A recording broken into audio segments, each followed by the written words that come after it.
Okay, hi everybody. We are doing Thought of the Week here with me, Kevin, and Angel and Phuong both together via Zoom, so that we can fit everybody in one place and be able to have a quick conversation without having to set up at the church and have a few people here that don't have to socially distance. So, Angel, Phuong, thank you so much for joining me today for this Thought of the Week. Um, let's get right to it. You both have been on before. You require no reintroduction. Um, I'm really interested in asking you a couple questions about how you think young people are navigating COVID in the time with a faith-based lens, but especially around the going to college, like your new journey in life. So let's start with how you think you can offer some suggestions on how people can look at what's going on in today's day and age through a faith-based lens. So let's start with you, Angel. Okay, so it was just like COVID-19 and Yeah, that pretty kind cool. COVID-19, Black Lives Matter, everything going on today. okay. I think through a faith um, stance, people should, because innately we have moral obligations, right? And I think we should fight for equity in this world because that's what we're called to do as brothers and sisters. But also, we shouldn't cause each other to stumble. And in that sense, wear your mask to keep others safe, because we all have that responsibility and obligation. But that's my general stance. No, that's a great point. The obligation to do these things because of the dignity and respect towards other people, right? That is a very strong foundational element of a faith-based lens for this. Absolutely. How about you, Fung? Okay, disclaimer. Sorry, someone's vacuuming in the background. So if you hear that, no, that's what it is. For me, what's really important for me is to have people really analyze how their actions could have a bigger effect. Like, yes, you going out with your friends in a big group seems very normal and that, could be your old life, but I'd ask people to step back and really think about how, this could affect another person. Like, is you hanging out with your friends or eating out at a restaurant more important than like a kindergartner going to school? Because, although you think you don't have COVID, you never know. And like Angel was saying, we have that obligation. So if you come from a place of care for other people, you should realize that like ultimately staying home is the best thing for not only yourself, but for others as well. So kind of seeing the bigger picture. So, how do you each think that translates into your next step in life, which is going to college, starting off both of you at UW Yeah. pretty soon here at the end of September? And what do you think about the decisions that some universities have made, but just generally how you're maneuvering at this time during COVID, and what you think you're utilizing your faith lens in today's world of deciding, like, how do I make friends? How do I socialize? How do I go to class? Those sorts of things. So, if you want to start off with that, Angel.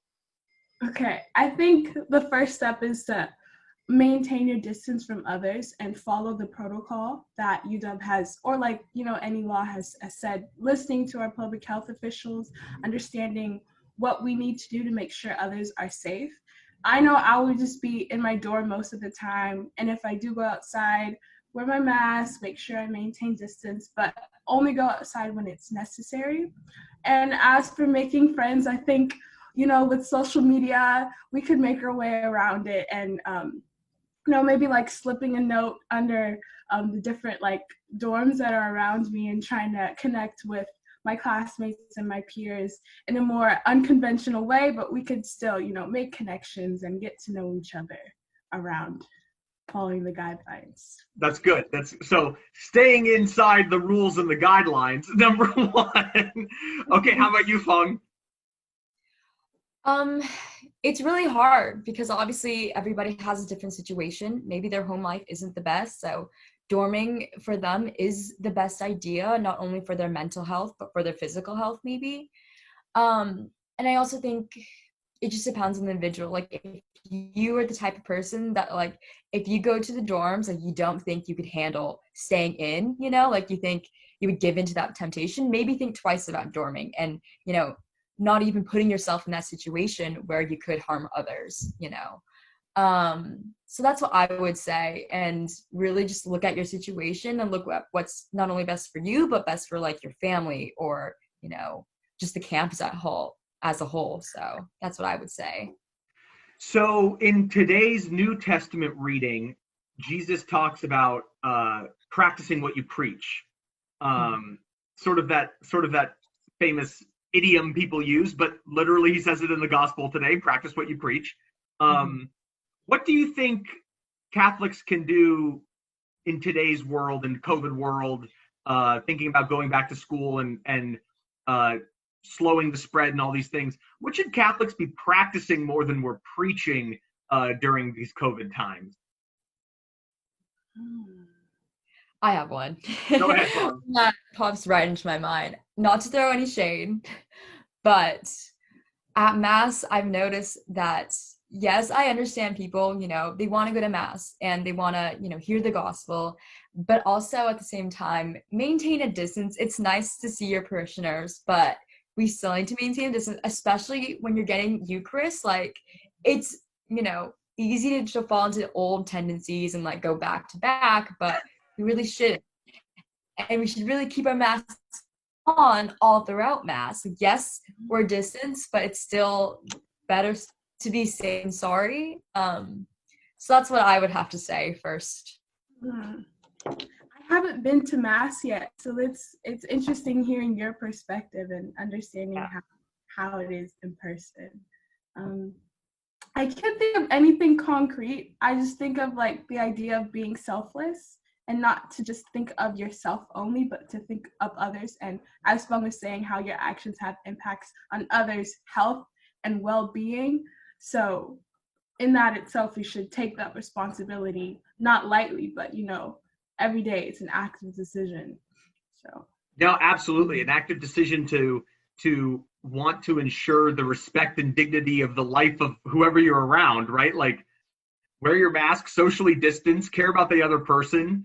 And I've been to Mass a few times, but I think Phuong's been to Mass more during this than I have, just because I went a few times, but then I thought, oh my gosh, the numbers are still skyrocketing. This is not necessarily where I should be right now.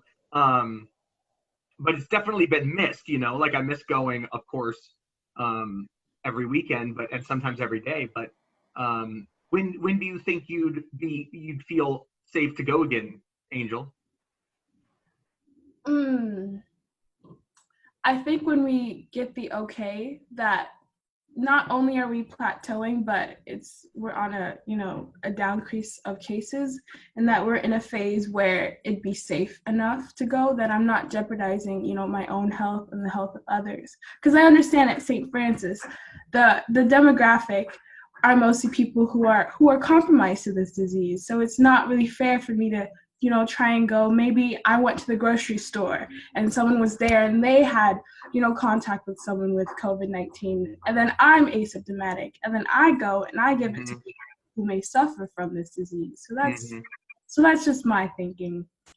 Well, and I think you know, everyone's talking about, oh, we need to get people to come back to Mass, but I think what's happened with COVID is we've completely changed the way we're viewing the activities of being a Catholic in today's day and age, right? Like, the sacraments are going to be different. The actual parish all of this is going to be different. And I think we're going to have to try to understand how to navigate those differences instead of pushing everyone just to go back to Mass, especially when having 200 people in the same space is impossible. Yeah. All right. I think, go ahead, Dawn. This pandemic has also, you know, been a learning curve. Like, it's kind of taught a bunch of Catholics, like, what are the other ways to be Catholic besides just going to Mass? Because for most people, that's all they do. They go to Mass, and, you know, they check it off their list and they're like, okay, I'm done. But now I think it's really pushing people to, like, how do I maintain my Catholic identity without going to Mass in person? That is a great point. Oh, go ahead, Angel. Go ahead.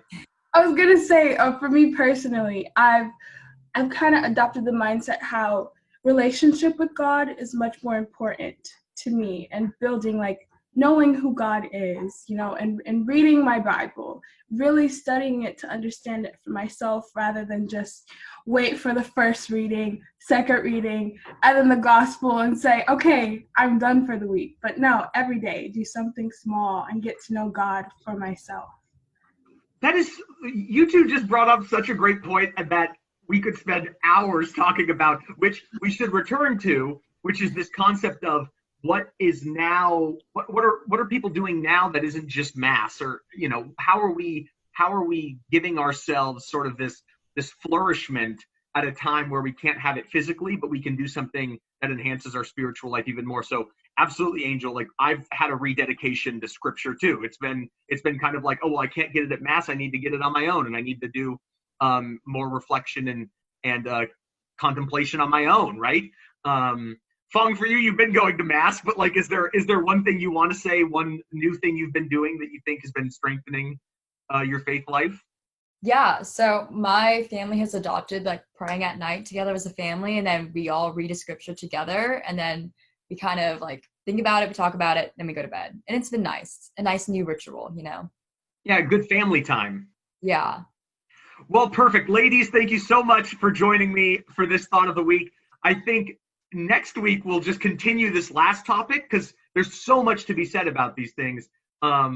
And we'll tie it in a couple more ways into some tangible actions people can take before you both start college, which is a really exciting time. So thank you both for joining me today.